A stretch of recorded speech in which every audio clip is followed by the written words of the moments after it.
Na segunda-feira, 23 de janeiro de 2023, 23 de 23, né, há 2 dias do aniversário de São Paulo, a maior metrópole do Brasil, 25 de janeiro, eu venho aqui fazer esse vídeo em homenagem aos 66 mil participantes dessa minha aventura na internet aqui, que é meu canal no YouTube, que assistiram um vídeo que eu fiz no sábado, há 2 dias, a respeito da substituição corajosa, da substituição democrática, que o presidente eleito, diplomado e empossado, Luiz Inácio Lula da Silva, substituiu o golpista comandante do Exército, Júlio César de Arruda, pelo general Tomás Paiva, comandante do Exército do Sudeste. Uma sorte que o Lula deu, né? Porque ele foi nomeado porque era o mais antigo e calhou de ter feito um discurso a favor da democracia, coisa rara em fardados e armados pelo povo no Exército, né? Eu quero agradecer muito aos quase 70 mil que me seguiram até agora e mais outros que vão seguir, pedir que continuem seguindo o meu canal, que se inscrevam, que vão às redes sociais e que coloquem o vídeo, caso vocês gostem do vídeo, que comentem criticando se não gostaram, né? Ainda há muito assunto na área do conflito militar, mas eu hoje tenho um assunto bastante doloroso para tratar com vocês.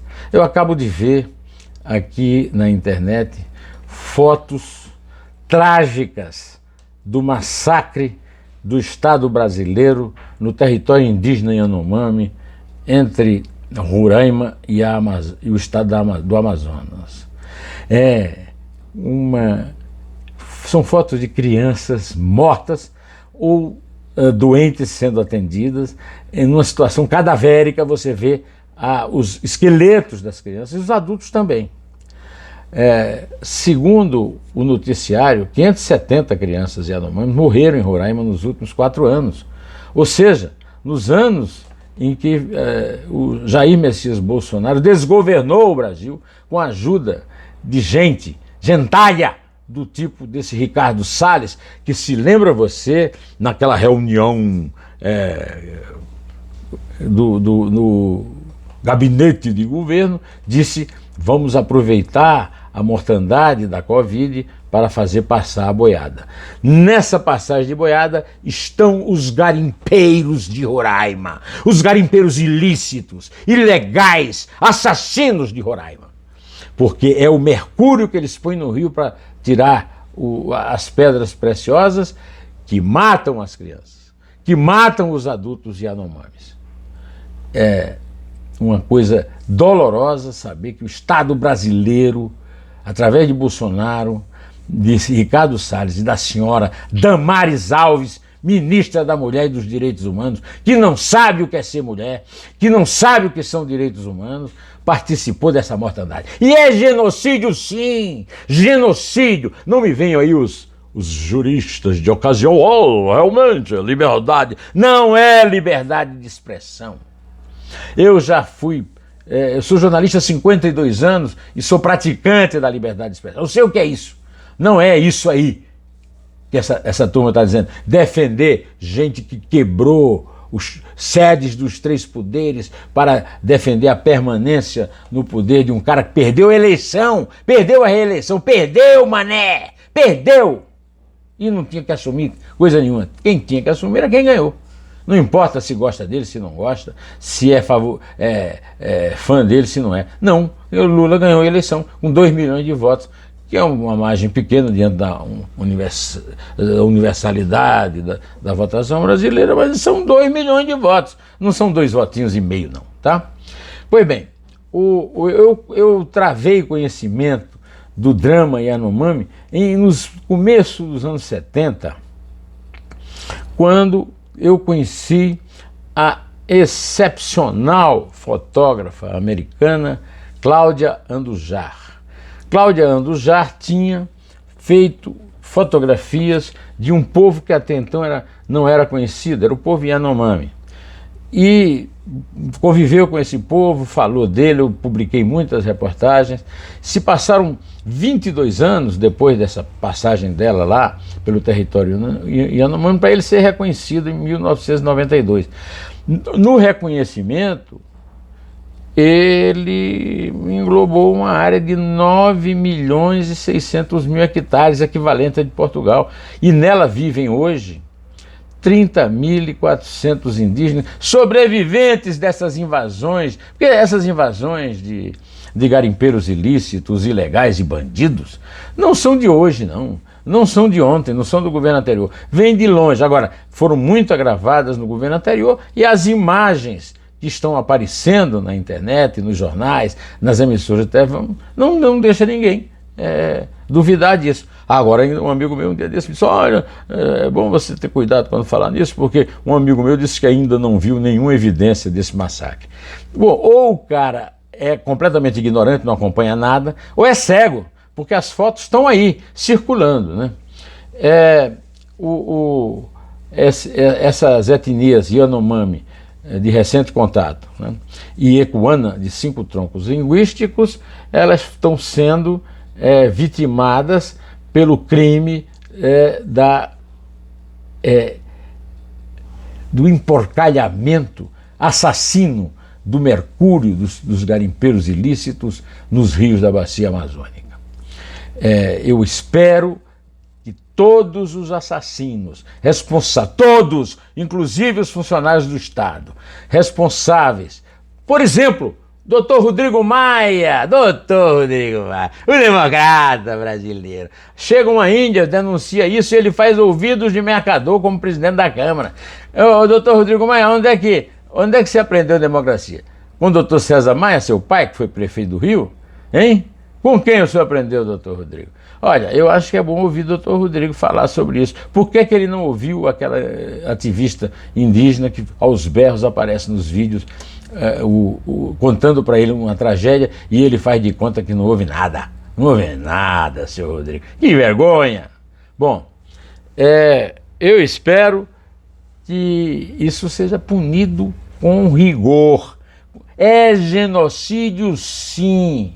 É genocídio, sim. Não importa se são 30 mil ou se são 30 milhões. É genocídio. E, como tal, deve ser julgado. Deve ir para o Tribunal de Haia, sim. Deve ser julgado no mundo, que a justiça no Brasil é muito falha. Basta ver isso que acontece.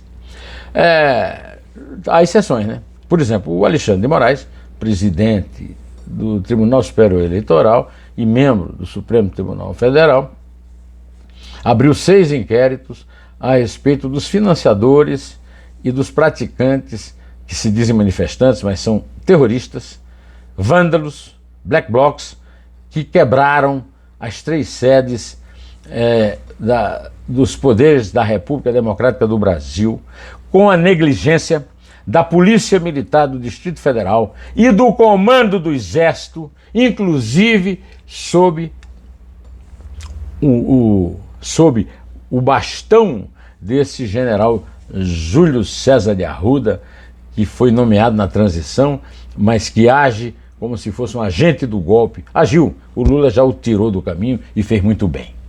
De qualquer maneira, meus amigos, eu quero saber também se esses caras vão ser punidos como devem. Não são manifestantes de liberdade de expressão, não estão exprimindo suas opiniões, não, estão quebrando a República, estão tentando impor um capitãozinho mal militar, segundo Ernesto Geisel, na presidência da República, depois que ele perdeu a eleição. Então tem que ser punidos mesmo, Alexandre está certo. Bom, por falar nisso, o governo novo também faz as suas, né? O Lula foi para a Argentina se encontrar com Alberto Fernandes, o presidente da Argentina, de esquerda, peronista e tal, e vão discutir a moeda comum do Mercosul. Isso é uma ideia de jirico.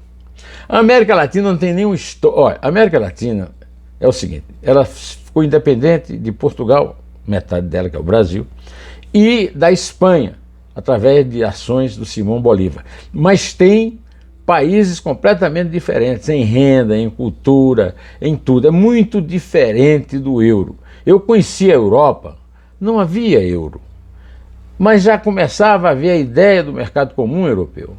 Já se falava no mercado comum europeu. Já havia a possibilidade de fazer negócios no mercado comum europeu. Até que veio a moeda. A moeda foi consequência, não apenas dessa similaridade das economias, mas também da identidade social e cultural dos países.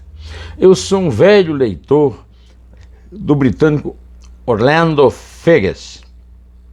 Publicou grandes livros sobre essas questões todas que a gente discute aqui.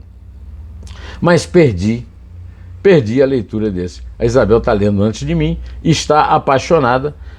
É um livro dele chamado Os Europeus, o século XIX e o surgimento de uma cultura cosmopolita.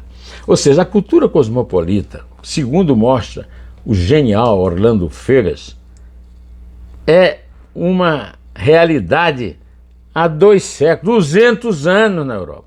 O euro não nasceu do acaso, não. Esse livro aqui, ó, aconselho a todo mundo ler, porque fala exatamente isto.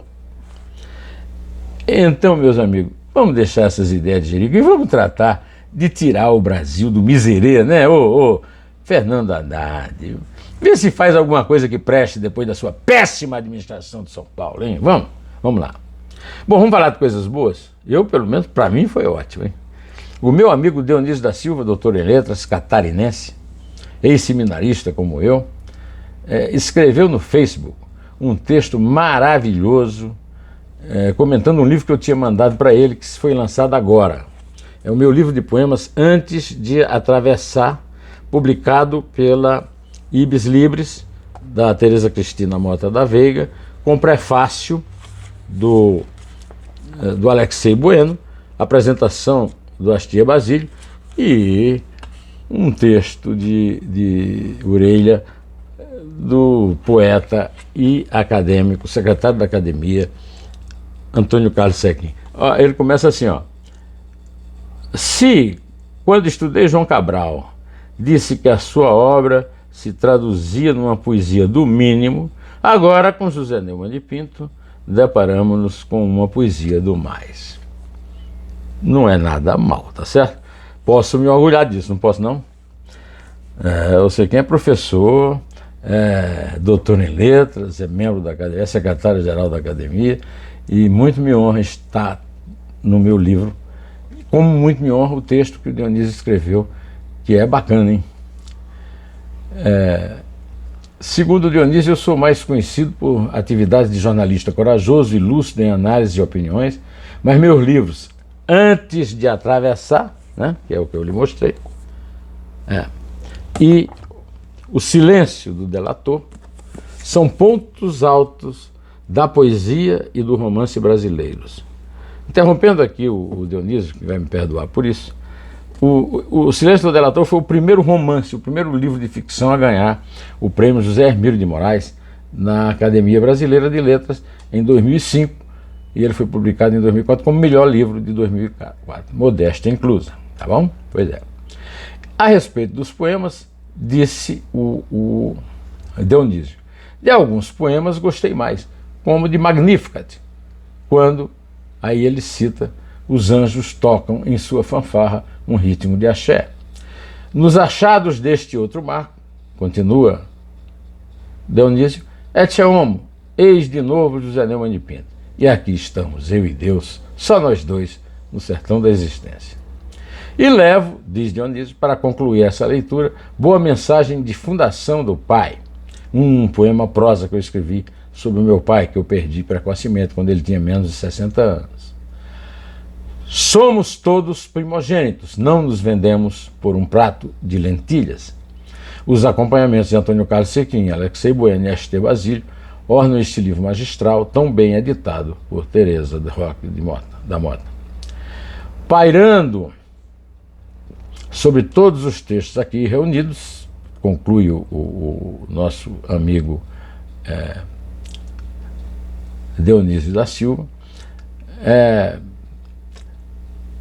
está Isabel, a musa que, diferentemente da Beatriz de Dante, não apenas inspira a caminhada do autor, ela lhe dá antes o paraíso, e já o dá, tal como prescreve a recomendação da Bíblia, tão bem invocada ao longo deste livro, que me deixou comovido por tão plácida leitura. Goza a vida com tua amada, porque esta é a parte que te cabe dos trabalhos que suportas. Não é uma coisa à toa, né? Olha, o texto do Dionísio recebeu uma ovação generalizada a partir da leitura no Facebook, né? O Dr. Arno Vering, que foi presidente do Instituto Histórico e Geográfico e é da Academia Brasileira de Letras, disse que pelo dedo se conhece o gigante, a respeito desses meus versos, que ele não leu o livro todo, mas esses versos que o Dionísio citou, ele considera dedos que denunciam o gigante, né? O professor Celso Laffer e a Meire, mulher dele, também me escreveram coisas muito bonitas sobre o que o Dionísio escreveu. O Boni, muito bom, né? O cônsul do Brasil em Munique, João Almino, que já recebeu o livro, já leu e concordou com o Dionísio e elogia muito o Dionísio, porque ele conhece e sabe que o Dionísio é um doutor em letras, assim como também fez o outro grande romancista, o baiano Antônio Torres, que ainda não leu o livro, mas que considera que a consagração pelo o que o Dionísio escreveu, assim como também o presidente da Academia Brasileira de Letras, o meu colega do Globo, Erval Pereira, que disse que o texto é uma consagração. Pois bem, o que não é uma consagração definitivamente é a ação do Daniel Alves, lateral direito da seleção do Tite, que fez um maior vexame na Copa do Catar, processado e preso na Espanha por estuprar uma mulher numa boate. A mulher estava no banheiro, ele invadiu o banheiro, fechou o banheiro e a estuprou, e agora mudou de presídio por esses dias, por se considerar um fato mais complicado até do que no começo do processo. Bom, eu puxei muita conversa com você, mas está na hora de terminar por aqui, lhe desejando uma boa semana, um bom ano, que Deus nos acompanhe a todos e, sobretudo, punição exemplar para os assassinos, os genocidas dos Yanomamis, para os garimpeiros ilícitos dos rios da Amazônia, para os baderneiros que pensam que pode falar em nome da liberdade de expressão, o que é a pior de todas as suas canalices, apoiada por muito advogadinho aí que não sabe o que diz nem o que escreve. Vou ficando por aqui, direto ao assunto. Em té.